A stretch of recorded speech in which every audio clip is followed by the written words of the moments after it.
Hey, this is a new setup for me. I'm in front of my books. I'm excited to discuss with y'all about dystopian novels. I'm in grad school, so that means I have to do some grad courses. And this semester I have taken a class in which I have read some dystopian novels. Now, I think I'm missing one. I don't know where I put it. Learned a lot, and I've delved into this world of dystopian. It kind of revived this how can I say, era of my life where in middle school we all read The Hunger Games, right? I can pull from my bookshelf here The Ballad of the Songbirds and Snakes. I'm so excited to get the new book for this series, but it is not new to me, right? And I'm not really at the time that I was taking this class, I wasn't really well versed in the world of dystopia, apocalyptic fiction. But now I have seen the possibilities. I started doing my research on BookTube, and man, oh man, it is just reviving this BookTube era of mine. So I do want to discuss a couple of things about dystopians and why they're so important. Why do we need to keep talking about them, and why they are so interesting to study?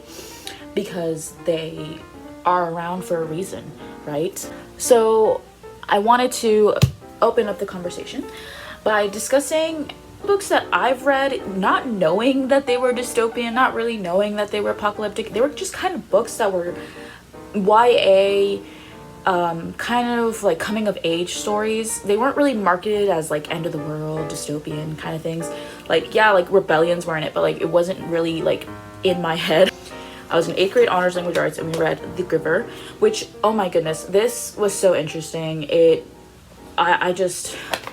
makes me want to reread it. It makes me want to watch the movie again, because it was just so interesting how the elements of the novel can be played out.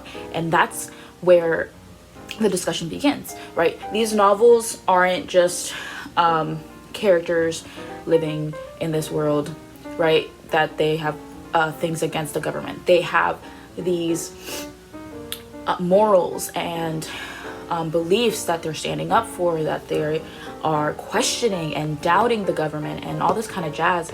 That is one of the first books that I immediately thought of. Now, another book series, I don't have The Hunger Games with me, but I did discuss about The Hunger Games and its influence in the reading world. I ate this book up, by the way. Like, this was so interesting to me. I loved the movie. I loved reading about the characters. I loved the origin story. Suzanne Collins really roped us in with Katniss's story. And then we noticed that there are other characters in this world who have an influence in how things came to be. So reading about Snow, and it continues with the new novel coming out. I forgot what it's called. Sunrise on the Reaping. We all had questions about Haymitch and how his character came to be, how his games went. Because of course, with a world where she gave us 3 books about Katniss's story, obviously there are so many things that go into what had happened in those events that unfolded, right? How did we get to this rebellion phase? How did the characters come to this pivotal point of destroying this government, right? So this one gave us an insight of how the games began, how they continued, and hopefully in Haymitch's story we get to see the strength of those characters that won games after Snow, right? How was the in-between time of Snow's time and Katniss's time, which is very interesting. Love it. I may do some more book talks about that, but that is such an interesting discussion. And oh my gosh, you can go on book talk forever, BookTube forever, just discussing all the elements of the characters and the world. And I'm not well versed enough. I need to reread the original series and probably this book before I'm able to make more commentaries about it. But oh my goodness, it's such a fascinating time. With that, it did come the Divergent series, which I currently don't have with me for some reason. I'm not sure where it is, because I do own all 3 books. I'm not sure where I would have put it. There we go, so I should have it somewhere. But the Divergent series was an interesting world as well, where we can see that the government drastic motives, and basically categorized all these people in a certain way. And it made it relatable to us as middle grade readers, YA readers, to categorize ourselves, just like in the Harry Potter series, right? We would be like, oh, I'm Ravenclaw, oh, I am Hufflepuff, you know? It's relatable to us because we see ourselves in these characters, and that's an element of the novel that we can talk about, right? So because these characters are relatable, we can see how this stuff can be relevant to us. Oh, I feel like I have strength in this, and because of my capabilities in this, am I able to survive in a world, or what should I do in a rebellion? Kind of questions, right? Another kind of dystopian apocalyptic novel was the First Wave series. Now I do have the 3 books. I have Infinite Sea and The Last Star. I remember reading the first book and watching the first movie and enjoying it so much. I liked it. It was different than other things that I have read. And it's really a good introduction into this dystopian apocalyptic world. It's kind of giving me Station 11, which we can have a whole book talk about. A whole discussion about Station 11 and how it came to be, but it kind of shows you like the eventual progress of it happening in this world. Same thing with the fifth wave, where it discussed like the eventual destruction of society and how the government is being manipulative, right? Because in the further novels, right? So another very interesting entry in the dystopian YA series, YA world. I think it's worth discussing. And now an apocalyptic novel that I very much enjoyed, which doesn't have much of a range with everything else, is World War Z.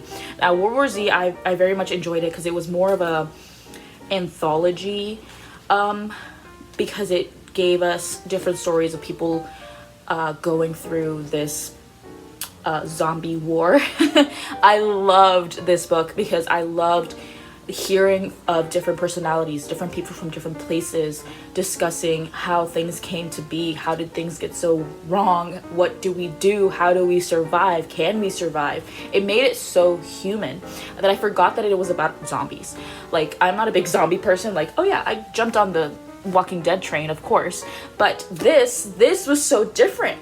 I got to hear about these people and their families and what happened to them. And I think at some point, it's been a while since I've read this book, but at some point, some of these stories don't give you like a full satisfying conclusion to their stories, which is completely fine. That's realistic, right? That's the way life is. And oh my god, I think the movie did not do this book justice.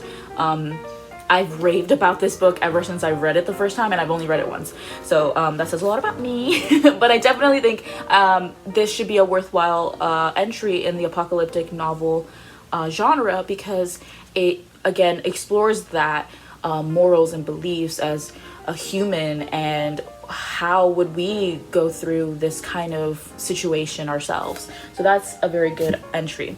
I do want to discuss the books that I had to read for my class, because these are so like, I would never have picked them up unless, you know, I was really delving into the dystopian world myself. So I'm really grateful that I did take this class in order to do this kind of reading. So one of the first books that we had to read was Parable of the Sower. So this was an interesting read, and I heard that there is a series. Interesting. I think there was a lot of questions. I think there was a lot of elements where I was like, I want to keep reading more of the series because not enough of it was explored, such as the powers that our main character has. Like, okay, well, I see powers. She's empathetic feeling, right? It wasn't explored enough to be being like, oh, she has like a superpower. Like, it's not like a superhero story, right? It's more of a like, why does she have this? How does this influence anything? It's kind of like a big question mark. So this was an interesting one. I think it was very, very much worth the read. I even read some parts of it to my students just to see their reaction to like dystopian kind of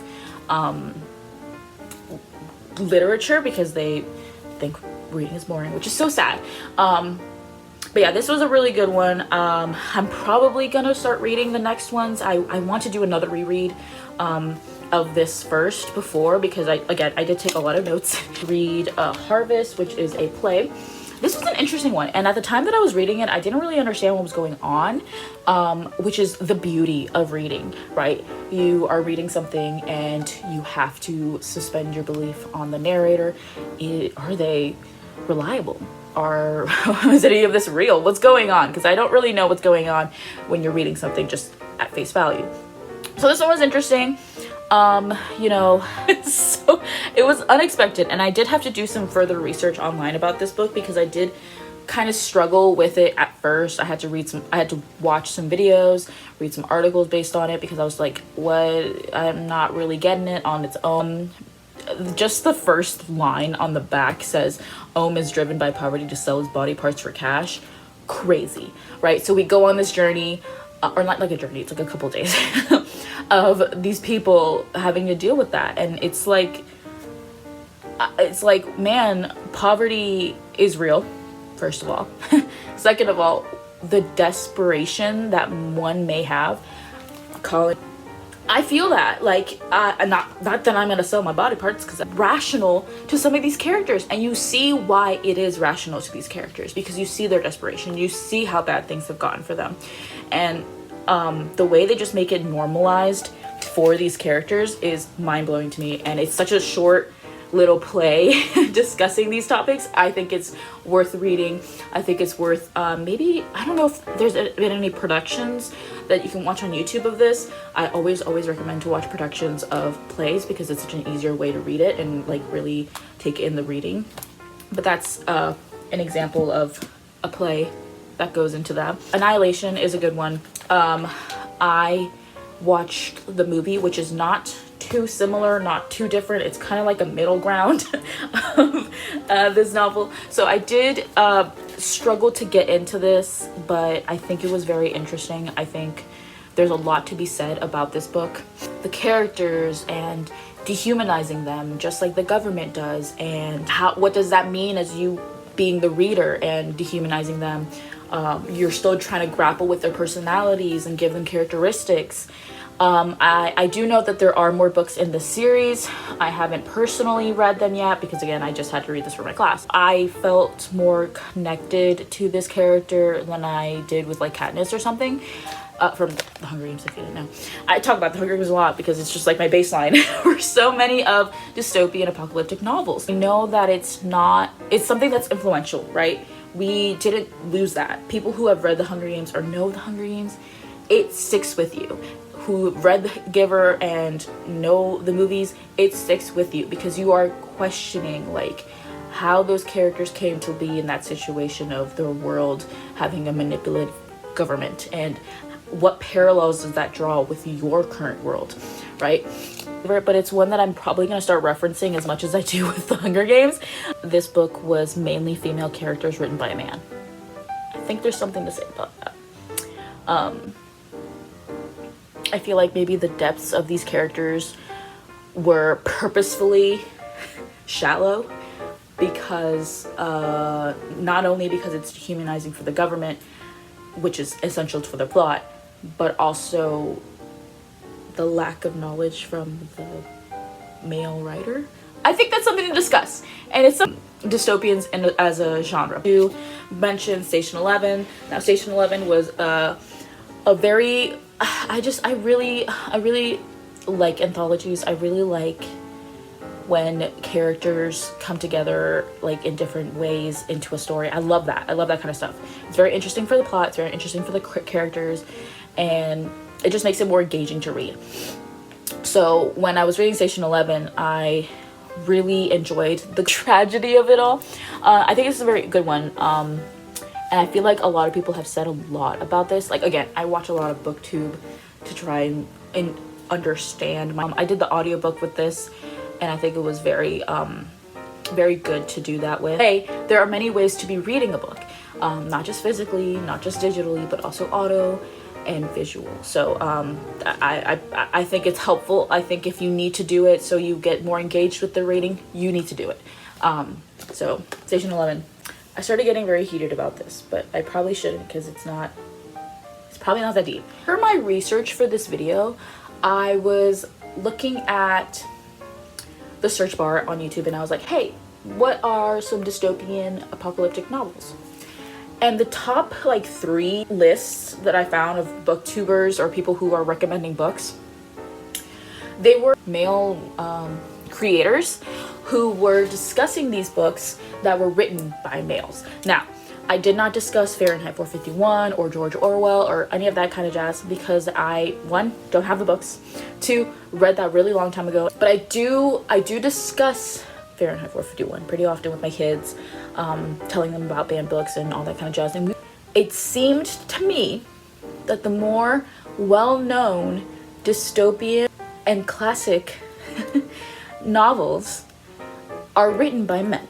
It's an interesting discussion to what are we trying to say with that. We read from my class called The Time Machine, and it was, again, a man who wrote this story. And it was a man who was a time traveler, and he built this time machine, he went to the future, and he, like, befriended / started a little relationship with, like, the little woman, and, he gets protective of her. It's been described that she is, like, powerless without his help, and, she's a weakling and all this kind of jazz. And we know that they're trying to describe the population as a whole, but it's very intentional that the main character only really interacts with this little woman who's powerless in this situation, in which he needs to come and try and help her, even though he failed. It's an interesting discussion. With the flip side of it being annihilation, and the women are trying to, save themselves and, be the bigger force in this Area X, which of course it does not happen because Area X is Area X and it will be all consuming. But I think it would have been nice to see it be written by a woman author. I would love to see recommendations down in my comments. Observations that I'm making, I want to make it very clear. YA dystopian fiction consisted of The Hunger Games by Suzanne Collins, the Divergent series, and Legend by Marie Lu, all of which were female writers. Okay, right? All these books, all these novels have been categorized as for younger audiences. And then these older 1984, Fahrenheit 451, Metro 2033 are male writers for the adult fiction. So I think, and I need to do more research on this, and I would love your opinions in the comments, is there not more female writers in the dystopian apocalyptic top 10? Unfortunately, my audio cuts out here, but I just want to let it end with the note of, what do you guys think? Let me know in the comments below with what you think is happening with this. Are there more female writers that I just don't know about? Please let me know. I want to have a conversation. Let's talk about it in the comments, and I'll see you there.